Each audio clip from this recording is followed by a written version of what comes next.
the idea was brought to me at first by Elton John, who is someone that I adore and who's been a great friend. And I love him deeply. And so he asked if I would be interested, and I said, sure, man, you know, send this script. And so he did, and I read it.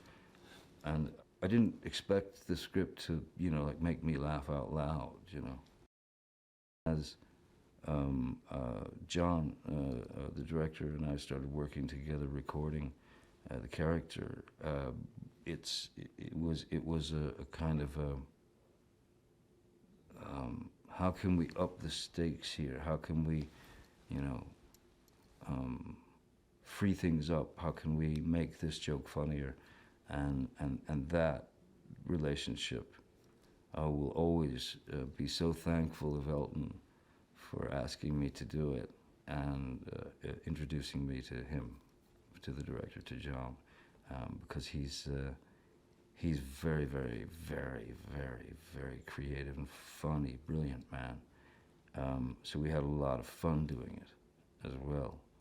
You know, I mean, there was a lot of cackling because, you know, once I got what everybody felt was, you know, all right. You know, everybody all around the boards have to agree, and then he would let me do a couple of free ones where I could ad-lib things, you know, and maybe add things, add jokes, you know, or change something around, and he was very open to all that.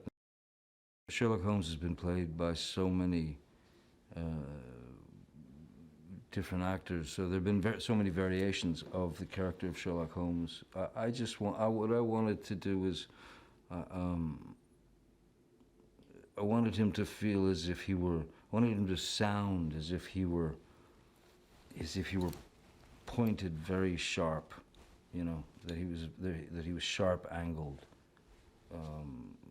like yeah, and that his brilliance kind of came out of a clumsiness in a way. But ultimately, the main approach to Sherlock Holmes is, you know, you go, who's your favorite Sherlock Holmes? And mine, with no disrespect to anyone who's played the role, mine, you know, takes me back to my childhood every time I watch Basil Rathbone. So he's not only my favorite Sherlock Holmes, he's my favorite, he's one of my favorite actors. So yeah, my approach is more in the Basil Rathbone sort of arena. Moriarty does, yet again, and rightfully so, rear his ugly head, and essentially becomes quite the obstacle, the challenge, as always for Sherlock. But this time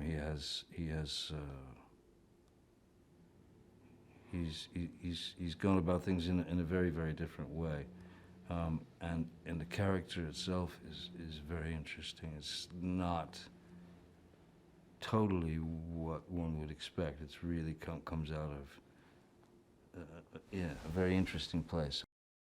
I think Elton, you know, anything that Elton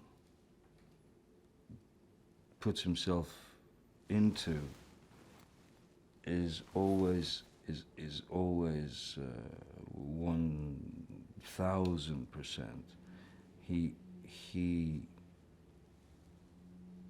doesn't loan himself or rent himself. He gives of himself, and you know, as he and Bernie Taupin always have given of themselves, of their deepest feelings, their, you know, deepest emotions, deepest secrets that they've you know, spit out for the world to hear. A billion classic, brilliant songs. Elton John, just his involvement in anything brings another dimension, a whole other dimension to project, because he gives wholeheartedly. So I was really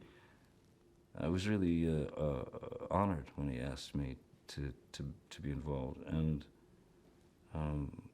certainly knew that it was going to be something. Yeah, it would be something good.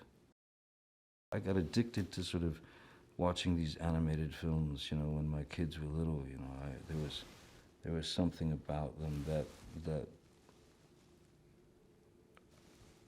well, cartoons break all the laws, don't they? And that's the beauty of seeing those parameters broken and trying to figure out a way to break the parameters in cinema in that same way, so that a character can be potentially accepted in the same way that Wile E. Coyote is when he gets crushed by a boulder and then they cut to him with a little bandage on his head. I wanted Sherlock's voice to be like a razor blade, that could cut through